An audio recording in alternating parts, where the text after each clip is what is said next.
Cherry blossom Khatu Shyam ji व्रत कथा विस्तृत, भावपूर्ण और लंबी। नीचे कथा केवल जानकारी के उद्देश्य से है, आप व्रत में कथा इसी भाव से पढ़ सकते हैं। हबिस्कस प्रारंभ भक्तिभाव का दीप। राजस्थान के शेखावाटी क्षेत्र में स्थित खाटू नाम का एक दिव्य स्थान है। सैकड़ों वर्षों से यहाँ वो रूप विराजमान है जिसे हम प्रेम से बुलाते हैं। खाटू श्याम जी, श्याम बाबा, मोरध्वज पुत्र, बर्बरीक, शीश के दानी। मान्यता है कि आज जिनको हम कृष्ण के कलियुग अवतार के रूप में स्मरण करते हैं, वो महाभारत काल के वो महान वीर हैं जिनका सिर आज भी भक्तों को दर्शन देता है और हर भक्त के दुख हरता है। जड़ी बूटी कथा का पहला अध्याय, गंगा किनारे जन्म। बहुत समय पहले, द्वापर युग में, जब धर्म, युद्ध, तपस्या और अवतारों की लीला चल रही थी, उस समय भीम के पुत्र घटोत्कच और नागन्या मोरवी का विवाह हुआ।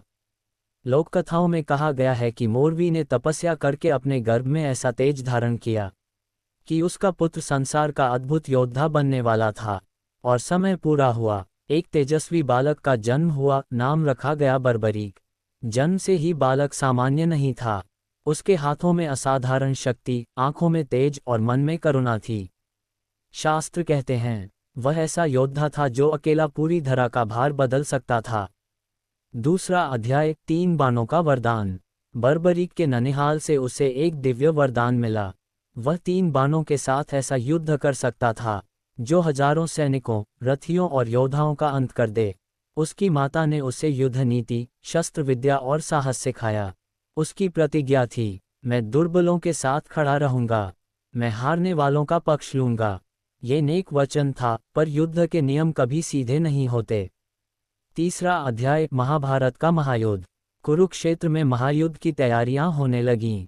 प्रतापी सेनाएं जुटने लगीं। बर्बरीक के मन में भी जिज्ञासा जाग उठी, ये धर्मयुद्ध है तो मुझे भी इसमें भाग लेना चाहिए। माता ने चिताया, बेटा, युद्ध में सक्षम होना पर्याप्त नहीं, चयन करना पड़ता है सही और गलत के बीच। पर बर्बरीक अटल था। उसने अपने 3 बाणों को धारण किया और घोड़े पर सवार हुआ। चौथा अध्याय, श्री कृष्ण का मिलन। कुरुक्षेत्र के बाहर उसने एक अद्भुत पुरुष को देखा। श्याम वर्ण, पीताम्बरधारी, मुकुटधारी योगी, श्री कृष्ण। बर्बरीक ने प्रणाम किया। कृष्ण मुस्कुराए और बोले, योद्धा, स्वयं का परिचय दो। बर्बरीक ने कहा, मैं मोरवी पुत्र बर्बरीक हूँ, 3 बाणों का स्वामी, और मैं युद्ध में हारने वालों का साथ दूंगा। कृष्ण के चेहरे पर मुस्कान बनी रही, पर वह जानते थे, अगर बर्बरीक युद्धभूमि में उतर गया तो पहले कौरव हारते, फिर बर्बरीक पक्ष बदल देता, तब पांडव हारते, और युद्ध कभी समाप्त नहीं होता। पंखड़ी दिल दान की परीक्षा। कृष्ण ने पूछा, तुम्हारी शक्ति कितनी है? बर्बरीक बोला, मेरा एक बाण पूरी सेना मार सकता है, दूसरा भगवान की पूरी सेना बांध देगा, तीसरा युद्ध को समाप्त कर देगा। कृष्ण समझ गए यह बालक मन से कितना निर्मल और शक्तिशाली है। उन्होंने कहा, जो इतना शक्तिशाली है उसे युद्ध में पहला बलिदान देना चाहिए। बर्बरीक सहम गया, और वो कौन देगा? कृष्ण ने कहा, तुम। क्षण भर को बर्बरीक मौन हो गया। उसके सामने राष्ट्र, धर्म, युद्ध, पैतृक परंपरा और प्रतिज्ञा खड़ी थी, पर उसका हृदय साफ था। उसने कहा, अगर यह धर्म है तो मेरा सिर आपके चरणों में। और बिना विलंब उसने स्वयं अपना शीश अर्पित कर दिया। यही क्षण ने उसे बना दिया शीश के दानी। इंद्रधनुष। 5वां अध्याय, नेत्रों वाला साक्षी। कृष्ण ने बर्बरीक का शीश एक ऊंचे टीले पर स्थापित किया। उससे कहा, तुम इस युद्ध के साक्षी बनोगे। 18 दिनों का युद्ध जमा। नायक गिरे, ध्वज बदले, योजनाएं बनी और टूटी, धर्म अधर्मी से भिड़ा। जब विजय हुई, पांडवों ने पूछा, इस विजय का श्रेय किसे है? कृष्ण मुस्कुराए, पूछो उससे जिसने सब कुछ देखा। शीश ने कहा, जो कुछ हुआ वह केवल श्री कृष्ण की इच्छा से हुआ, और वही बर्बरीक को मिला। कृष्ण का आशीर्वाद और वचन कि कलियुग में वह मेरे नाम से पूजे जाएंगे। हबिस्कस। 6ठा अध्याय, खाटू में प्रकट होना।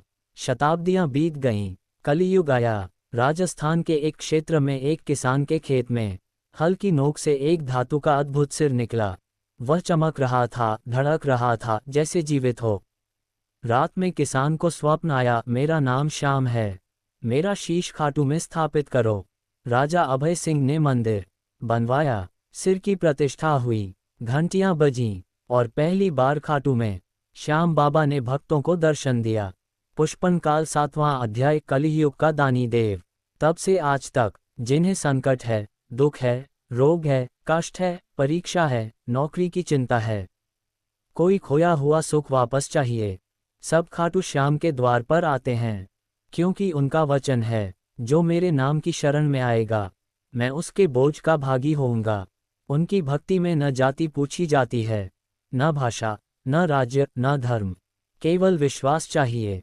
हंसिया चांद अष्टम अध्याय व्रत और आशीर्वाद। कहा गया है, सच्चे मन से श्याम जी का स्मरण, व्रत रखकर कथा सुनना और भीतर प्रेम रखना तो संकट दूर होते हैं। भक्त कहते हैं, उन्होंने कामनाएं पूरी की, हार को जीत में बदला, काय को वीर किया और रुदन को उत्सव बना दिया। चमकता दिल 9वां अध्याय आशीर्वचनों की वर्षा। आज भी मान्यता है, जो भी खाटू आता है, चाहे पैदल, चाहे गोदल, चाहे रथ, चाहे बैलगाड़ी, श्याम बाबा के द्वार से खाली नहीं लौटता, क्योंकि वह सैनिक आज भी पहरा दे रहा है, कलियुग में भी अपनी प्रतिज्ञा निभा रहा है। भक्त पुकारते हैं, हारे का सहारा बाबा श्याम हमारा, और यही व्रत की सार्थकता है। चेरी ब्लॉसम समापन। जिस वीर ने अपना सर दिया, वही आज अपना भगवान है। जिसका कोई मंदिर नहीं था, आज लाखों की आस्था है। जो युद्ध से बाहर हो गया, वही आज हर भक्त की लड़ाई में साथ है। खाटू श्याम जी कहते हैं, निराश मत हो, मैं तुम्हारे संग हूँ, विश्वास रखो। चमकता सितारा व्रती का भाव। यदि आप व्रत करते हैं, फोल्डेड हैंड्स प्रातः स्नान, फोल्डेड हैंड्स श्याम नाम स्मरण, फोल्डेड हैंड्स कथा सुनना, फोल्डेड हैंड्स मनोकामना मन में रखना,